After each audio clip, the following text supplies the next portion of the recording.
नमस्कार, मैं नियाज खान और आप देख रहे हैं एनएमएफ। बात चाहे पाकिस्तान में घुसकर आतंकियों के खिलाफ सर्जिकल स्ट्राइक करने की हो या फिर हिंदुस्तान की सीमा पार जाकर म्यांमार में NSCN-K के उग्रवादियों को मुंहतोड़ जवाब देने की, विपिन रावत हिंदुस्तान के हर मिशन का हिस्सा रहे। ऐसे परम देशभक्त और देश के जवान विपिन रावत इतनी खामोशी से हमें छोड़कर चले जाएंगे, किसी ने सोचा भी नहीं था। तमिलनाडु में हुए एक चॉपर हादसे में विपिन रावत और उनकी पत्नी समेत 13 लोग शहीद हो गए। बुधवार को आई इस दुखद खबर ने जैसे हर हिंदुस्तानी को अंदर से तोड़ कर रख दिया। कवि कुमार विश्वास तो इस कदर टूट गए कि उनकी नींद और भूख सब उड़ गई है।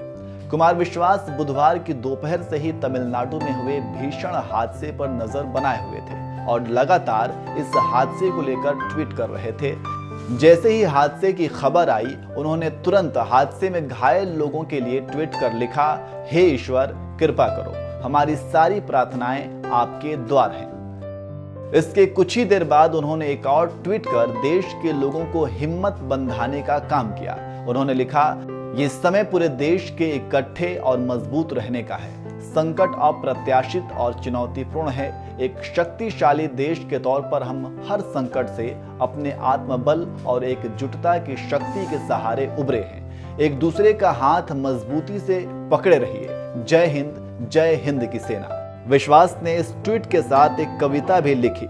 यह वक्त बहुत ही नाजुक है, हम पर हमले दर हमले हैं, दुश्मन की चिंता यही है, हम हर हमले पर संभले हैं।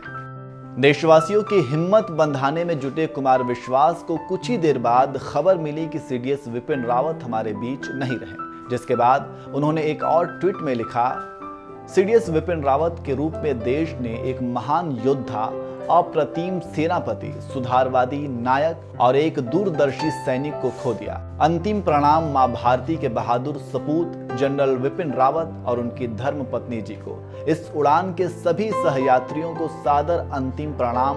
आप सबके परिवार को ईश्वर शक्ति दे। इतना ही नहीं, विपिन रावत की शहादत की खबर मिलने के बाद कुमार विश्वास ने अपने ट्विटर प्रोफाइल पर विपिन रावत की तस्वीर लगा ली, जो बता रहा है कि विपिन रावत की शहादत से वो किस कदर टूट गए हैं। कुछ ही देर बाद कुमार विश्वास ने एक और ट्वीट में लिखा, नींद भूख गायब है। इतने सारे परिवारों पर कहर टूटा है। आखिरी वक्त तक अपने कर्तव्य पथ पर अविचलित कर्मरत सैन्य सुरमाओं को हम ऐसे विदा करेंगे, सोचा नहीं था। शेर इतनी खामोशी से दूसरी पार चला गया, ये तो कुछ ठीक नहीं हुआ। मेरे ईश्वर, चॉपर हादसे में शहीद विपिन कुमार समेत तमाम जवानों की शहादत पर कुमार विश्वास के ये ट्वीट देखकर आप समझ सकते हैं कि इस हादसे ने उन्हें अंदर से किस कदर झकझोर दिया है। आपको बता दें, बुधवार को हुए हेलीकॉप्टर हादसे में CDS विपिन रावत के साथ साथ उनकी पत्नी मधुलिका रावत, रक्षा सहायक, सुरक्षा कमांडो और वायुसेना के पायलट समेत 13 लोग शहीद हो गए हैं, जबकि ग्रुप कैप्टन वरुण सिंह का अभी भी मिलिट्री हॉस्पिटल में इलाज चल रहा है। इस दुखद हादसे पर देश के रक्षा मंत्री राजनाथ सिंह ने संसद में क्या कुछ बताया, आइए आपको सुनाते हैं।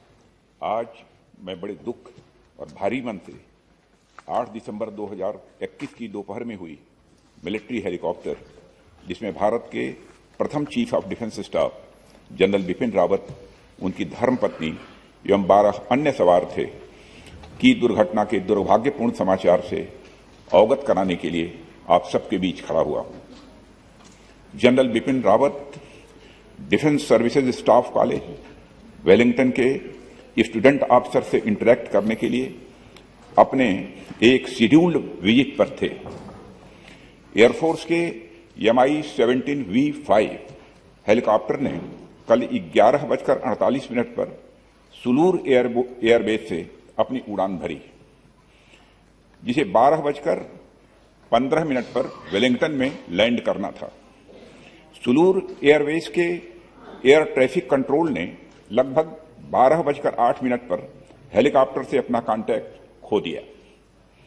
बाद में कुनूर के पास जंगल में कुछ स्थानीय लोगों ने आग लगी हुई देखी।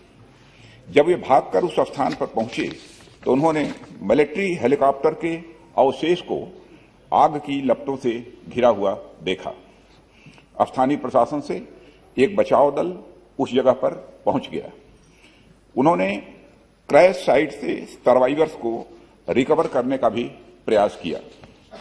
उस अवशेष से जितने भी लोगों को निकाला जा सका उन सबको यथाशीघ्र वेलिंगटन के मिलिट्री हॉस्पिटल पहुंचाया गया। प्राप्त जानकारी के अनुसार उस हेलीकॉप्टर में सवार कुल 14 लोगों में से 13 लोगों की मृत्यु हो गई। जिन लोगों की दुर्भाग्यपूर्ण मौतें हुई उनमें चीफ ऑफ डिफेंस स्टाफ और उनकी धर्मपत्नी श्रीमती मधुलिका रावत, उनके रक्षा सलाहकार brigadier Lakhwinder Singh Lidder, staff officer lieutenant colonel Harjinder Singh और एयर फोर्स हेलीकॉप्टर क्रू समेत आर्म्ड फोर्सेस के अन्य 9 लोग शामिल हैं। उनके नाम हैं wing commander Prithvi Singh Chauhan, squadron leader Kuldeep Singh, junior warrant officer Rana Pratap Das, junior warrant officer Arakkal Pradeep, Harvinder Satpal Rai, Naik Gurusewak Singh, Naik Jitendra Kumar, lance Naik Vivek Kumar, lance Naik B Sai Teja. सभी पार्थिव शरीर को आज शाम तक इंडियन एयरफोर्स प्लेन से दिल्ली लाया जाएगा। Group captain Varun Singh Wellington के मिलिट्री हॉस्पिटल में लाइफ सपोर्ट पर हैं और उन्हें बचाने के हर संभव प्रयास किए जा रहे हैं। अध्यक्ष महोदय, air chief marshal Shri V R Chaudhary को घटनास्थल पर दुर्घटना की सूचना प्राप्त होने पर कल ही भेज दिया गया है। उन्होंने घटनास्थल एवं वेलिंगटन हॉस्पिटल जाकर स्थिति का जायजा लिया। इस दुर्घटना के संबंध में इंडियन एयरफोर्स द्वारा एयर मार्शल मानवेंद्र सिंह की अध्यक्षता में एक ट्राई सर्विस इंक्वायरी के भी आदेश दे दिए गए हैं। इंक्वायरी टीम के ऑफिसर्स ने कल ही वेलिंगटन पहुंचकर अपना कार्य भी प्रारंभ कर दिया है। चीफ ऑफ डिफेंस स्टाफ का अंतिम संस्कार फुल मिलिट्री ऑनर्स के साथ किया जाएगा और अन्य सभी मिलिट्री पर्सनल का अंतिम संस्कार भी एप्रोप्रिएट मिलिट्री ऑनर के साथ किया जाएगा। अध्यक्ष महोदय, अंत में मैं देश की ओर से सभी दिवंगत लोगों को हार्दिक श्रद्धांजलि अर्पित करता हूं और उनके परिवारजनों के प्रति अपनी संवेदना भी व्यक्त करता हूं। माननीय सदस्यगण, मैं अपनी ओर से तथा पूरे सदन की ओर से भारत के प्रथम chief of defence staff general Bipin Rawat ji तथा उनकी पत्नी श्री मधुलिका रावत की हेलीकॉप्टर दुर्घटना में दुखद मृत्यु पर शोक व्यक्त करता हूं।